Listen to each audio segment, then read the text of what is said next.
Okay, are we live now? Okay, good morning, everybody. Welcome to Create a World. This is the June Create a World Collaborators meeting. And we don't have all our people here because they're out on adventures creating worlds. But they should all be back with us next month. So for those of you who are new to Create a World, we are a group of people who came together to explore ways that people are using and applying and activating their imaginations and their generativity to impact areas of life that they feel called to and that's making changes in the world. So we're not here to say this is the answer. We're here to showcase people's ingenuity, people's imaginations and genius, and inspire you to activate yours. So today, as I said, is our collaborator meeting for June 2023. And we have Electra Porzel. I'm Deborah Merchant. We have Lori Kendon, Liz Geyer.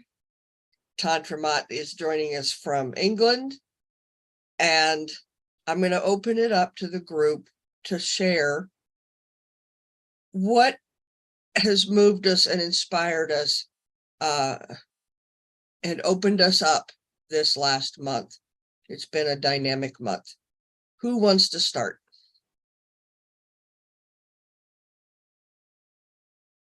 Well, there's so much that's going on this month. It's a little hard just to bring it down. I love the speakers for this month that we had on, because each of them, I mean, they have such full, rich lives. I was beginning to wonder if they could ever sleep, you know. Yeah. But we went very different things. Like Janice had Peggotty on last week, which was amazing for what she's able to empower people who are in the process of divorce. And I never really thought of decision making that way. And then Liz, you had Randy on, who has followed her spiritual path in many powerful ways. I had Yvonne. And Tantra, who did you have, hon? My brain is off.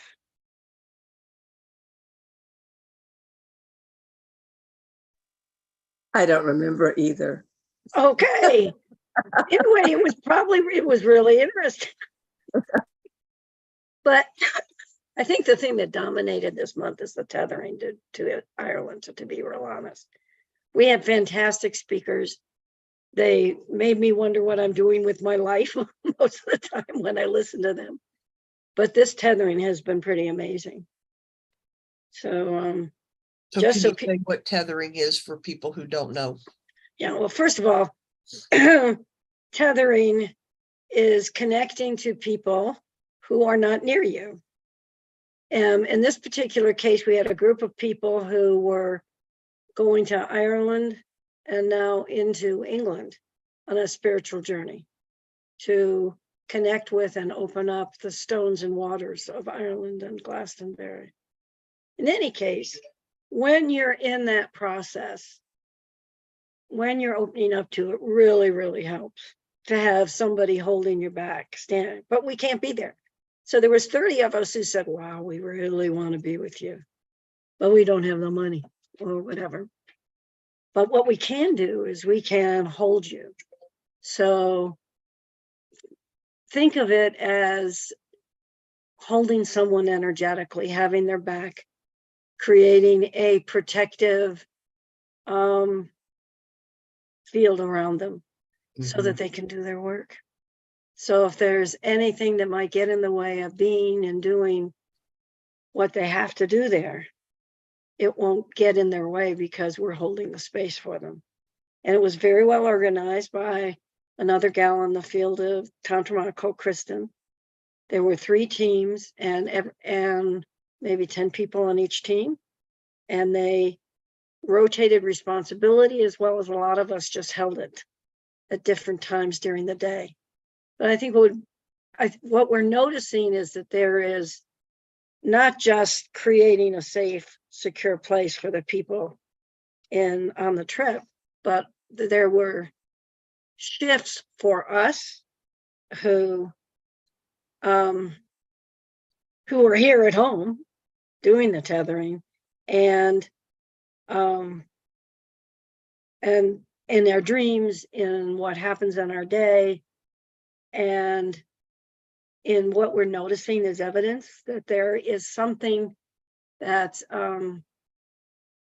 there's something coming in that wasn't there before, or it was just at the edge, so you didn't quite grab it. So I think Tantra can talk to some of what the people who are the travelers experience, Right. because of course Tantra is here, yay! And we can speak to our experiences. But tethering is it's like being in meditation and just imagining yourself with them, with that place. Yeah, and I would add to that, it's a focused intention. Yeah. A really focused intention to support someone in a, like I said, a focused way. That could be through rituals such as, well, whatever you consider a ritual. For me, it would be prayer, lots and lots of dreams that I knew had to do with that, all the sequence of events. But so my relationship to ritual has really been strengthened and matured as much as it has, whatever else is left to go. And I would say the most interesting one has been recent, the last several days. And Tantra, you obviously don't know that, but the last several days I have felt so what's the word I want? Impressed. I've just had to clean and declutter. And I've had that happen several times in my life, where just this overwhelming urge to clean has come up. I was talking with Electra about it the other day, and she paralleled it, likened it to when mothers are getting close to time to give birth and they just go into nesting. Well, it's sort of like that. It's that urge that you just can't deny. But I've had it happen a few times in my life, and I recognize it as a kind of a spiritual connection to make room for what's coming, make room for something new. So I have been cleaning, I have been decluttering, I have been going through all of my books. I'm shocked at the different things I find, because of course I thumb through every book. So I've been really impressed in a good way with all the book choices I've made over the years. I found books I thought I had lost. Just reevaluated what belongs in my space. It's been amazing. So, and tethering is something that I'm familiar with in terms of connecting to another to support energy. Tethering happens in clinical or therapy sessions in a certain way. It happens in these kind of mystical journeys, spiritual journeys that Tantra and the whole crew is on. And it's been pretty phenomenal. So let me open it up to anybody else who wants to share what has opened up for them during this month. Tantra, of course, I want you to talk, but you will when you do. So who's next? Go ahead. While I wasn't directly in relationship to the actual tethering, I during that time, I was involved with a wonderful community doing polarity training. So in a sense, my own beingness expanded. So I feel like I was tethering to some degree, right. Very aware of what was going on. And that, like, we all can be in the support of one another. Mhm. And I appreciate, Deb, you saying, like, what are the rituals that bring someone in relationship to someone else?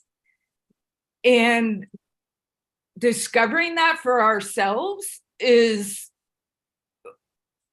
very potent and powerful. And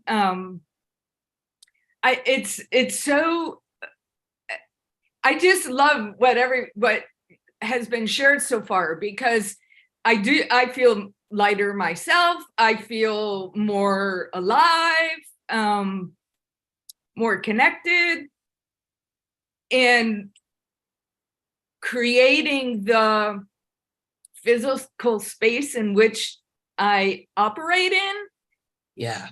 like, adds to that potency. Like, I can totally relate to what you were saying, Deb, about the decluttering. And I don't know, there's somebody out there, because I'm an organizational fanatic, I love it. There's somebody out there that your space is representative to, like, the mind, or like what have you. So when you clear the mind, the space clears, or you clear the space, it helps support the mind to quiet, and all this. So it's very interrelated. Mhm. And I invite anyone to start small, start small and give yourself permission to create what you want to create for yourself in What's relationship to others. yes. What is polarity? Did you say polarity therapy? What is that? Mhm. What is In a brief nutshell, basically tapping into the wireless system of our beingness, allowing the soul consciousness to be the North Star. So we are operating from that as we walk upon the earth in form. But that, like, your directness with creation is paramount, if you will. Thank you. Love that. Oh, I love that. I've always spoken to my children about their inner compass and what is your true north. And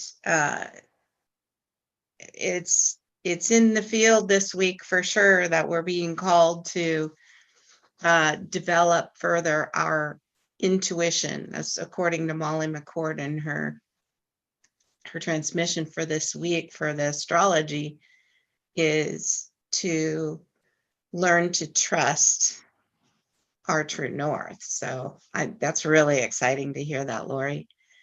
So for myself, I've been doing some decluttering too, Deb. So that's really can really relate. I came home after a trip to Denver with my office in an explosion of activity leading up to many things, and I hadn't had time to clean it. And interestingly, I have a former desk that was the first thing that I cleaned, and I'm like, that's interesting that I'm choosing this to clean.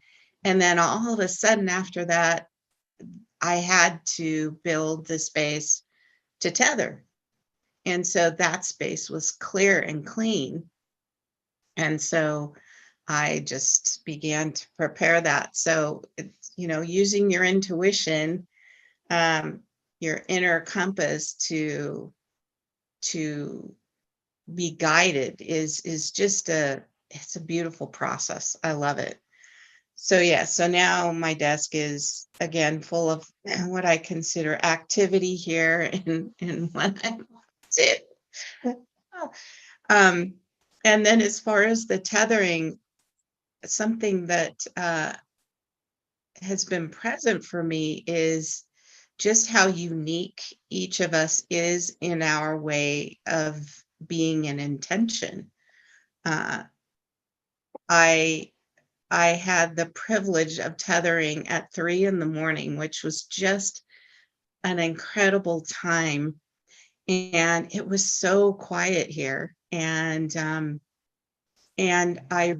learned that part of my way of tethering is to steep myself in the environment where it's at that time.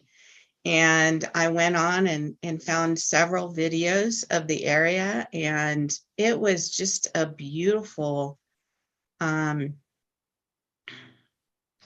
moving into this environment and being with it, and really feeling the land and the water especially. And it through well, education, of course, education is teaching is my neck of the woods.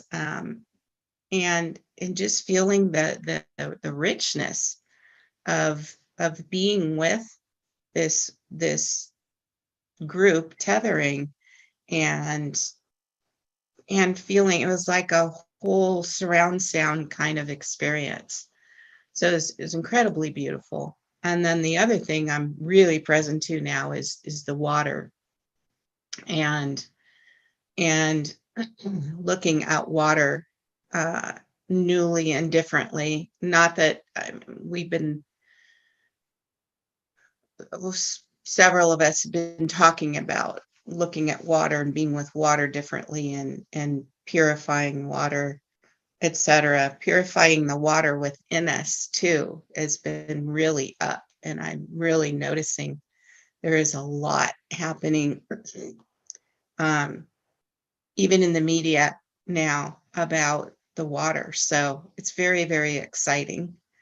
And yeah, so that's what I've been present to, but also bringing in the people that we worked with this month, in creative worlds.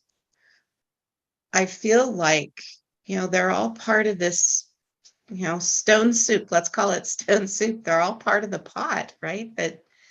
That their contributions to creating their own worlds contributes, right, to this experience that we've all been immersed in for the last couple of weeks.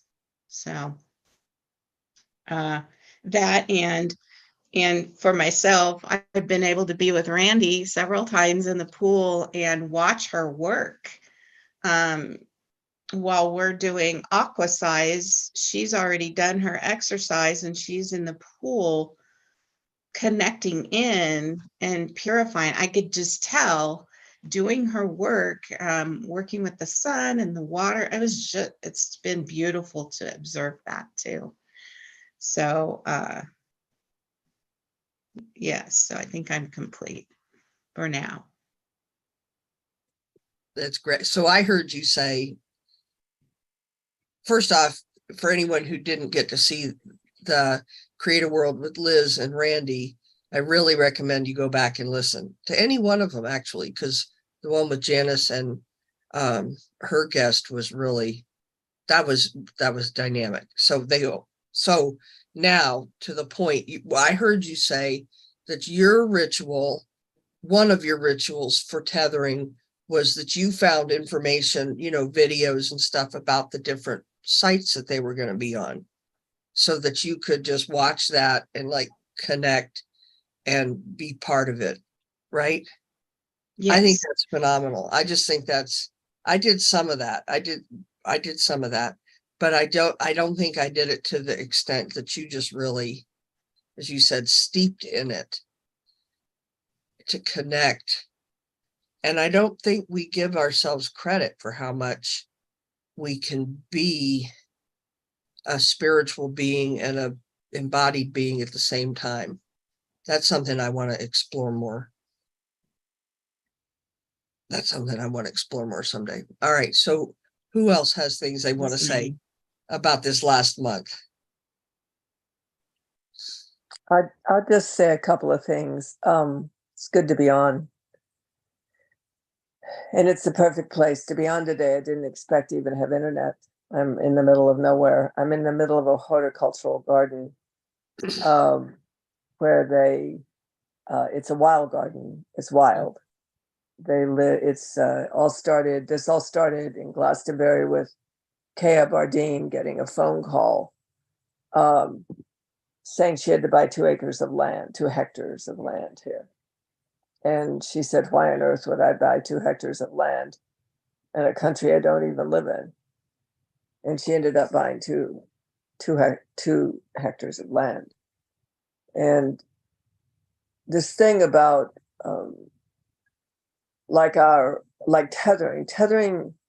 tethering simply said is an etheric framework where we do it all the time. We're never not tethering.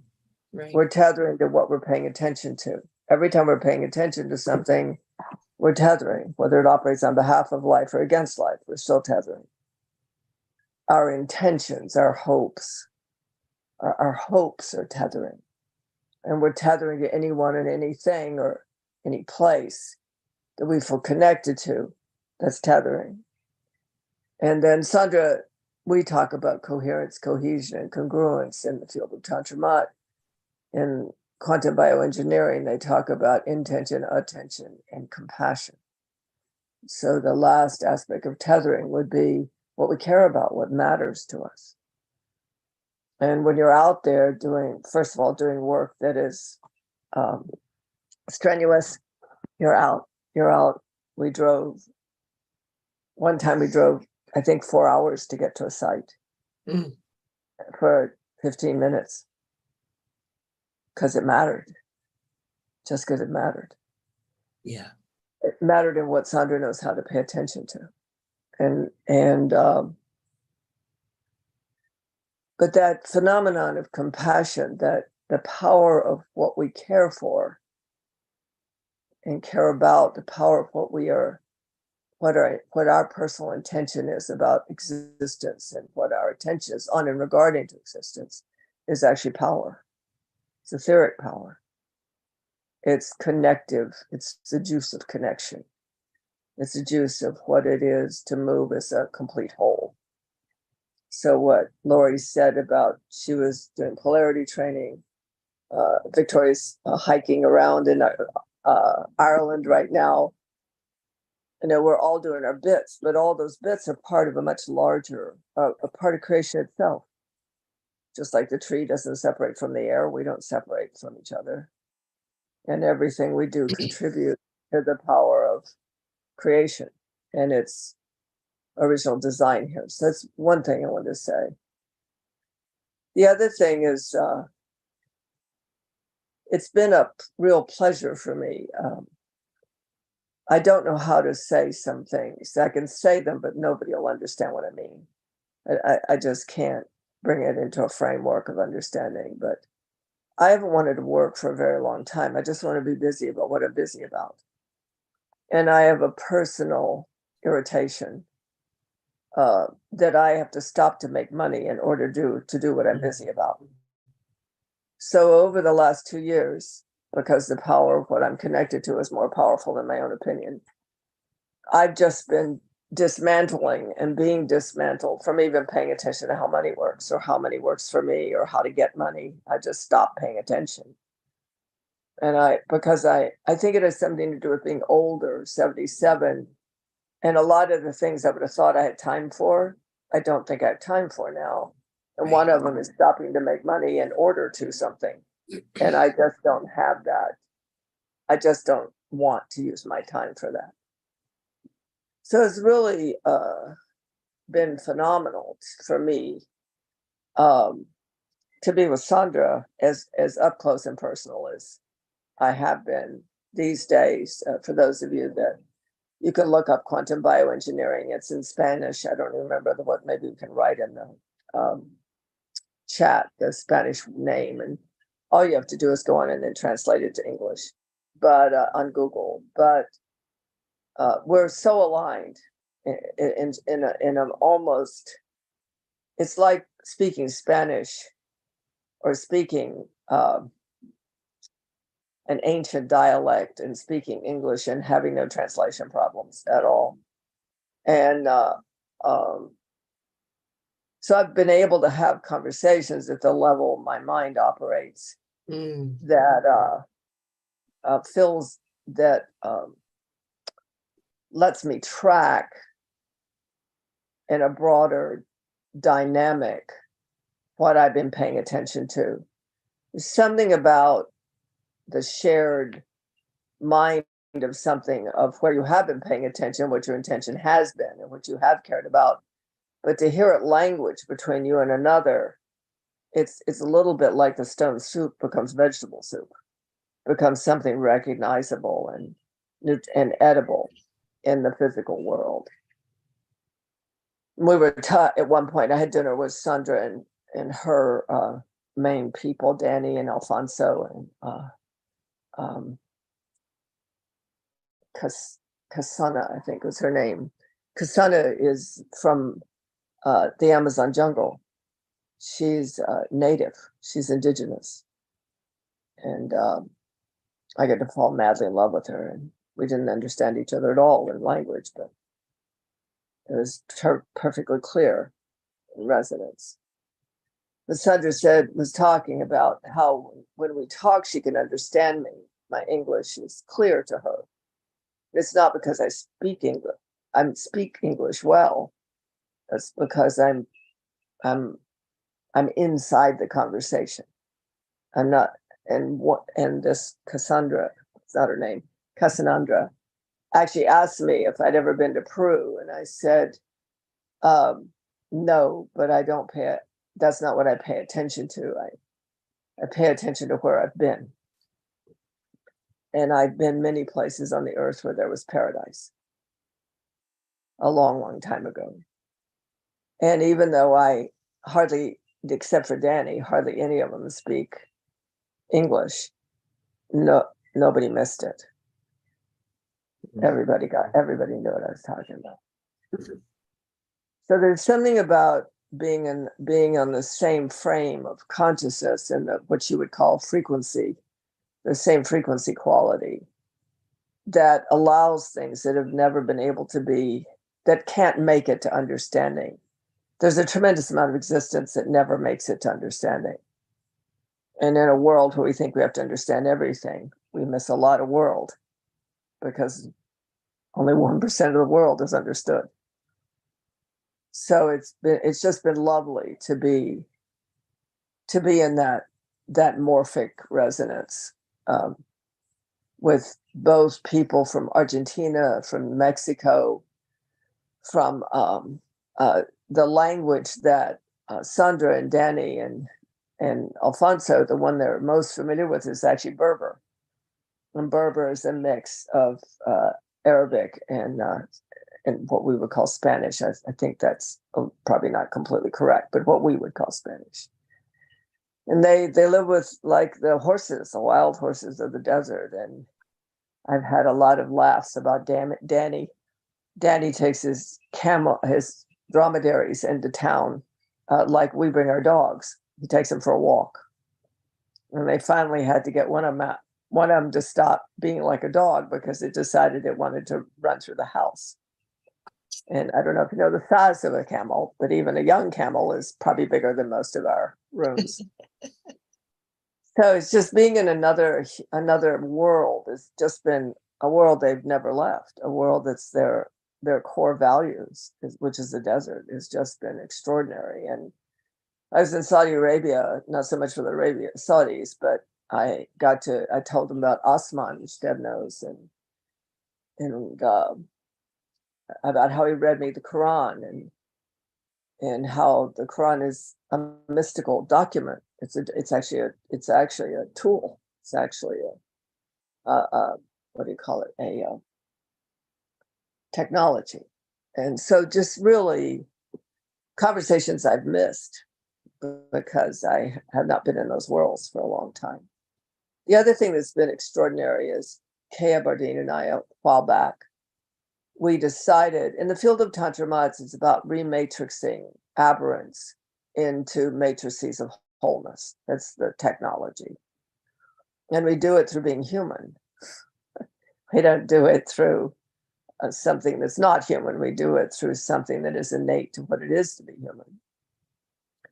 So we started that a long time ago, and we didn't realize until last night, I didn't realize, we had bits and pieces that we've been in on several breakdowns and financial breakdowns together, usually regarding me over the past few years. And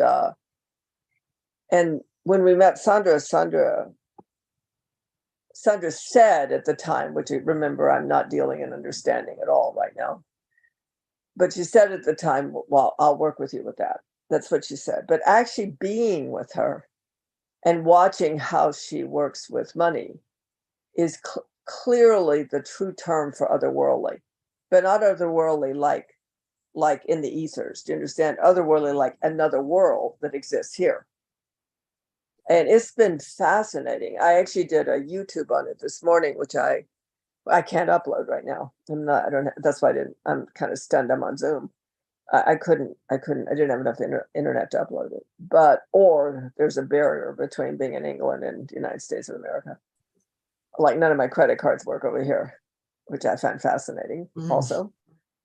But the point is that the mixing, her dream, we talked about it last night at dinner. Her dream is that all countries come together as a whole planet, on behalf of the planet and the people. My dream, which I shared with her, is that human beings remember themselves right as actually creators of creation reflecting upon itself, gaining knowledge and recognition of itself through the multidimensional, multi-intelligent, multi-sensory system we often refer to as a human being. So that's been in action since the day we touched down. The last thing I want to share is Sandra had never heard of tethering. She didn't know what tethering was. In fact, it was quite funny. There's not a Spanish word that equates to tethering, to tether. So they use a word similar to mooring, like a ship mooring that's moored well enough that regardless of the storm, it won't be ripped away from the pier. But as she began to, and she and I are going to do a video for those of you that have been tethering and for the field of Tantra Maat, and probably our Create a World YouTube channel, about the fact why she is now obsessive compulsive about tethering. In fact, unbeknownst to me, when I got here, she had organized all her people to tether, and as you know, when I went to have us tether, she asked for people to contribute money. But then I did the video. I can't do it on this call; it's too long. But I did the video of how she unpacked money in a way I've never even considered. And yet it's clearly what we in the field of Tantra Maat call a clear through line. It's a clear through line. And so I thought I'd bumble through it in a YouTube video just to get myself used to being able to language with clarity, this clear through line. It's just stunning to me. And but I also got to that in that through line is my ability to be busy. And there's something about ignoring the systems of money we're being born into. And I know Electra does the Charles Einstein thing and talk and Yucca Porta, yarning. But these are really important because we're enslaved to our monetary world. Right. And yet when you get to experience one of these obvious through lines, you can't think it and you can't apply it, but it's clear as gold. It's a through line, a monetary through line. Then it gives our neural wiring a chance to, I think, have relief from what we're caught in regard to money. So that has really been stunning, just stunning to me. And the thing about her, languaging from her, it's just like dealing with me, I suppose. I don't ever language separate from the field of Tantra Maat. So people can get glassy-eyed and wonder what on earth I'm referring to and how it doesn't seem to relate to anything they know about. But she's just like that. Oh, she comes from a world. She comes from a realm. And so if you soak yourself in it long enough, and the technology is brilliant, the technology is just about reconnecting our toroidal heart to the planet and to the cosmos, just restoring our one heart. You get to see something lived, and a lot of what is being lived is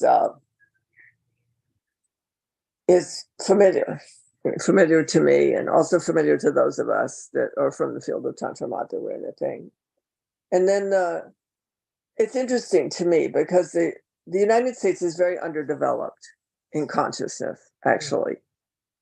And it's really wild to be with people from Spain, people from Argentina, a tremendous amount, Argentina, Peru, and Africa. It's really fascinating to see I don't know how to say it. I'm sure it's the same amount of people, but I just think it's because it's older. I think as so much has happened that's older in these regions. And we, of course, buried what was ever older in the USA, and but it's really amazing to not have to have people understand what you're trying to say, because they're basically read the same book of creation, or read the same frequency quality of creation. So I'm very excited. I'm excited because I do know we're in a quantum leap in nonlinear time. We've posted some things on the tethering in the field of Tantra Maat of, like, Con Moriarty, when I called him and said, would he help Sandra find this cave, which we found. And he said to me, Tantra, you have to come back to Ireland. We need your power. But then to come back and then to get an article that the EU has ordered Ireland to restore what got torn up, that was breaking Khan's heart in the period of time that we're tethering, that is the realm of the miraculous. Wow. That's the realm of the beloved. That's a different world. It's another world besides this. And I'm just grateful to be with people that are paying attention to what's rising, paying attention to this other world, this other worldliness that operates in faster moments of now, where things just begin to reset on behalf of life. And this is what I always was shown, 40 some years ago, that these 3 years would be about 23, 24, 25, 4 years, 26. And they really are that. So I think that's all I got. Unless you all have questions for me or clarifications, I'm good to go.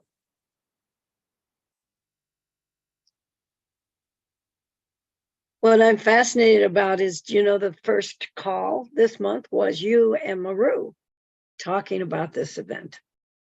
And I'm going like, it so encompassed everything that we've done this month that we forgot that it was a separate call.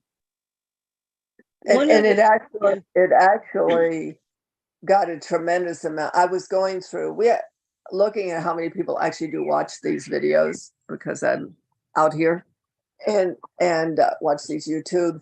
And I was really surprised how many people came on that call. Over time, because it says how, over time. And it's all about, everybody knew to set the field, and every person that came on and every interview was to set the field on behalf of the next greater whole. But to see it operational and clear in hindsight, it is really, it gets us out of the survival modality and the trauma modality we've been in for so long. It's also what you talk about, linear modality. Yeah. What it reminds me of is that you always tell us to look for evidence. And I know Damanhar does the same thing. And I'm sitting here thinking, like, isn't this interesting? They set the stage by talking about the event. Then what was it? Randy came on, who is the whole spiritual healing aspect. I came on with Yvonne, who is the land, relationship with the land and spirituality. And then Peggy is on, and she's talking about relationship and restoring power to people who are in a transition. And then the tethering is going on. So it's like, we could have planned it better. We couldn't have planned it better. But I also think the evidence that we look for occurs well, because we look for it, because I think it's probably happening. And my example is I have been not publishing my book for over a year now. And I have a friend who had made a photograph for the cover of it because he's a fantastic photographer. So I see him this weekend and I go, and he asks about the book and I tell him that I've been procrastinating and it's confusing to publish. And he goes, yeah, that's my same experience. I'm trying to publish my book of pictures. And then I walk upstairs and a friend of mine stops me in the hallway and goes, and she ends up telling me she's writing a memoir, but she doesn't know how to publish it. So I'm going like, oh, okay, there's three of us. Why would that happen? If I look at it as evidence, I go, okay, something's opening up now that I can publish the book. So I think other people have had experiences of things opening up. I'm fascinated by the fact that Lori, who was in a polarity, it's talk about holding a space and being in a space. So her presence impacted the entire group. So that's let's talk evidence. Yeah, I appreciate you saying that, because what is creation, right? Creation creates the opportunities in which we are given the evidence that we are interrelated, interdependent. And I mean, what an awesome example. And being in the experience in the community in which I was at, there was a depth that I was able to go to that I've experienced, but it was like a fleeting depth. And it was that connection, like full-bodied connection with creation. And I'm like, oh, okay, now I have my own access point to broaden, deepen, widen that relationship with creation, with others, and the interconnectedness and all of that. So it's within all of us. We have the option, which I highly recommend you do it, but we have the option to like tap into that, right? Because we are not alone. As much as we think we are alone because of the survival and all that trauma or life experience, that's all it is. It's a life experience. The thing that's continual is our soul consciousness and our connection with creation. Who would have known, right? I mean, and there's so many different ways to language that. Yep. And until you have that full soma relationship within yourself, it's not like that. It's like it's oh, I don't know the word I want to put there, but there's like aliveness to that when it's all through your systems. And we can do it. We can do it. I'm complete. Well, I want to language it a different way, just to keep proving your point. One of the things Sandra asked us to do at the beginning of our tethering is, and you'll have to investigate her work to understand this more broadly, but to take our pulse, to connect with our human heart, as well as the heart of the planet and other energies. No, And the heart of the cosmos. the It's heart of three the cosmos. specific heart centers. It's called the toroidal heart. It creates a toroidal field. Yes, thank you very much. And also, I don't think I'm saying this very well, but to set our attention, intention, and oh geez, I just blanked on the third word. Compassion. Thank you. So there's no room in that for, in my experience, for paying very much attention to anything like, oh, woe is me, or, you know, I don't feel good, or man, those dreams kicked my butt today, or there's really not much room for, except for a very fleeting observation. And then there's a particular, the templates have a particular place for that. That's a longer conversation. So I have found that has kept me in really having a capacity to be constantly observing what you just described, Lori. And one of my fun ones, besides being compelled to declutter, like as a function of constantly attuning to other energies beyond the human mental mind. And it's like a conversation and what's called for. And it's not that woo-woo. It's just not very discussed or integrated in our Western, at least American Western world. We are very articulate in it. That, yeah. So at lunchtime, I like to scroll through YouTubes, and just happened on one about an Oakland nursery. So I love gardening. I love nurseries. And I thought, oh boy, another place I could go. Turns out it's called Planting Justice.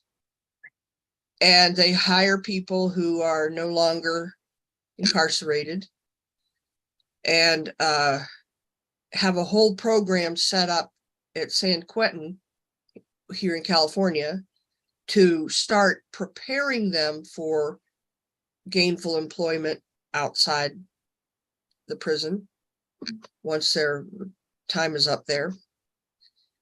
And they help restore them, help activate resources to food, healthy food, that is, because many places in the United States are what's called food deserts, meaning people can't get food beyond what's at a gas station or maybe McDonald's.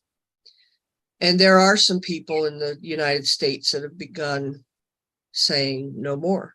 So here's this nursery, and I was thinking, oh wow, can I go buy a plant? Just, which instantly expanded to, oh my word, I can't believe these people are doing this. I love this. And I'm going to try to get hold of them to get them on Create a World if I can. And then I thought, I just had this niggle of a feeling, go see if they have any jobs. And there's one that it's not a therapist job. It's more of I'm going to call it case management for those of you, that's the old fashioned social work term. And I just know to apply. Whether it will work or not, it's a conversation between me and creation, you know, and the discovery of such a place here, half an hour drive from my home, is just miraculous to me. Absolutely miraculous. And listening to some of the stories of the people whose lives are being completely changed, not just by gainful employment, and they pay a decent wage. So it's not just by the gainful employment, it's all the support, all the regard for them as human beings, all the help, restoring their humanity and identities, all the support nutritionally, and learning how to grow things and grow their own food. And, one man on the little YouTube thing said when he started there, he weighed almost 400 pounds, started learning nutrition, the way they cook, the way they have it set up. One little girl was, the nursery plants grow, so she's pruning it, hauls it off, and they make lunch, And he said he lost so much weight. He's not sluggish. It's not hard for him to show up on time anymore. His attitude, there's a lot of connection between nutrition, anxiety, depression, and other supposed mental illnesses. And it just was so beautiful. These people are happy that they have access to really living life. And that is part of what's occurred in the last, what's that been, 3 days? To find such a place, that's like a piece of evidence of what I heard Lori say. And it's amazing. It's amazing what you see and be present to and can live with and from with that kind of expanded attention. But that's also, I have to jump in because we're doing it. We're living evidence of something. So just about what you said, it's the phenomenon of nonlinear time. So I don't know if you saw the man changing my bed behind me, PCA. I gave pure consciousness awakening. He calls himself PCA, pure consciousness awakening. His job, he's here at Butley, and he's one of the growers of the vegetables and the stuff. But I asked him to get me to the spiral here because you have to basically trudge through grass. It's about a foot over my head. And so you had to stomp it down to get me to it. The spiral is clean, but not on the way. And so he's talking to me about the raw food diet that he was on and how his whole world is about the living spirit of plants and how, he just, everything he does is on behalf of what he calls, and get this is just beautiful, what he calls the bridge. So I said to him, well, what's the bridge? And he says, well, the bridge, it's the body. And I said, well, no, I don't. And he said, well, the body, when you have a trigger, like you're mad or you're sad, you have a trigger, but that's just your body telling you to follow the trigger back to the treasure. And I said, we do this thing called create a world. How would you like to come on create a world? And he said, oh, I'd love to. I went, okay. So, and I just kept thinking about he and Dr. Heather Hunt having a conversation, because her vitality medicine, that's all about, trauma isn't to be ignored. And we were talking about that. We talked as we trudged all the way back. Right. Trauma is to be transmuted into life force energy. So I was talking to him about that. And out in the middle of a field, headed towards a spiral in the middle of nowhere or everywhere, probably. And that's what speeding up time happens. Nonlinear is synchronic. Everything starts to come together that's wanted and needed, craved. Craving creates. And it starts to bring things together in powerful ways. So I shared with him about my daughter, who, she's the one that developed a food bank in New Mexico. Right. And right now, New Mexico would have no food if the grocery stores stopped putting things on the shelves. And now we're one of the few states that will survive independent of any other state. And now they're starting to put cisterns where the flood was up around Santa Fe. They're planning on putting, during the driest part, they're going to put gigantic cisterns in there to capture water, to capture flood water. So everybody, and I said to PCA on the way back, I said, you know, you don't have to really talk about people who are still advertising trauma. You don't really have to if you don't want to.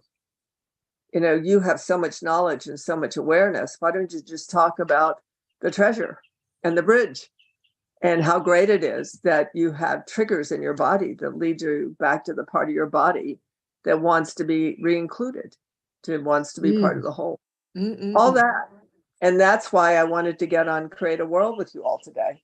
I was drawn by that conversation to be with others that are paying attention, having the intention of worlds being created, and the compassion to be in the challenge of that. Pretty cool. And Very he's in cool. charge. He's in charge of the bedding, as he informed me. And Clearly, on last night's, oh, just one more thing. So I asked him to take me to see the spiral because I couldn't find it. I actually did find it. I didn't realize I had to walk through a meadow to get to it. That was the only problem. So I did find it. I just couldn't get to it. But so he comes in and he says, well, do you want to do 5 minutes of breathing and then meditation? And I went, yeah, I do. And so we did. And then we got up, and one of the men in the kitchen said, oh, if you told me you were meditating, I wouldn't have been so loud. And we both in chorus said, well, if we've been disturbed by you, we said exactly. If we were disturbed by you, then we clearly weren't meditating. And then we both burst out laughing. oh my gosh. So it's that kind of, it isn't, I think people listen to these things sometimes, our chats, and they think it's something to apply or something they have to get to or something they have to be, and then they make themselves wrong. No, it's just something being lived that we keep sharing. I'm just as flabbergasted as anybody. It's not like I've got the memo. It's more like I'm surprised I missed the memo and got the life, you know? Anyway, over to you, Deb. Thank you. That was beautiful. Really And strong. we have 5 minutes. Yes. So somebody watch the clock. I can't watch it on my phone. Yeah. We're watching. So the Electra lead, one of the calls she leads is exploring Charles Eisenstein's summations of old stories and new stories, the system we were born into and the world that's rising. And that we talked a lot about bridges. We kept coming to, well, it seems like this keeps drawing us to bridging.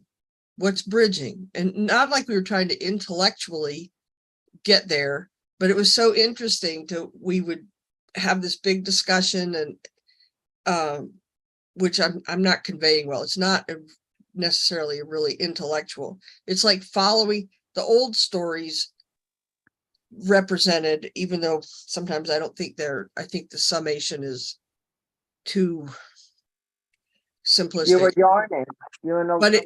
Yarning. We were yarning, but it kept leading back to, I guess another way to say it would be triggers. And we kept saying bridging. Well, it seems like the answer, the response, the way to be is bridge. But what do you do? What is that? What is bridging? And it kept coming down to even minuscule shifts in attention, intention, and compassion in our individual lives or a broader sweep somehow. So I'm just finding that what you said made me think of what we talked about last night. And it was just amazing. That's all I can say. And that's what I talk evidence. Yeah. You know, you notice it, and it's the noticing of it. Like Lori noticed in her class how different it was. Tantra notices, oh my goodness, what is occurring? You notice what's occurring. Liz noticed. Liz hasn't talked, but Liz has a lot of noticings. And I believe that that's how we're opening up to more. Mm-hmm. That in the noticing of it, we suddenly pay attention to it. And we see if there's a bridge there to another way of being or doing or having. The focusing on it is like the metaphor clapping for Tinkerbell. I think that's Focusing- good. I'm gonna Focusing on clap. it is granting it more and more and more life and place. Yeah, yeah. Liz, do you have anything to add before we sign off? Only the noticing that just before coming on this morning, I drew 2 cards, and one was "Let It Rain," Mm, and meaning trust, and the other one was water, lifeblood. Evidence noted, yeah, doesn't get any better, right? mm. Yes. We got 1 minute, people. For any last anything, except Join thank us. you everyone for joining us. Yeah, and We're join in us in Nova-centric. Glastonbury. Yeah, we're in Glastonbury. Everybody pay attention. Everybody intend that the history that aberrated a beautiful love gets reset into the magic of love itself. That's my Mhm. request. Mhm. Okay.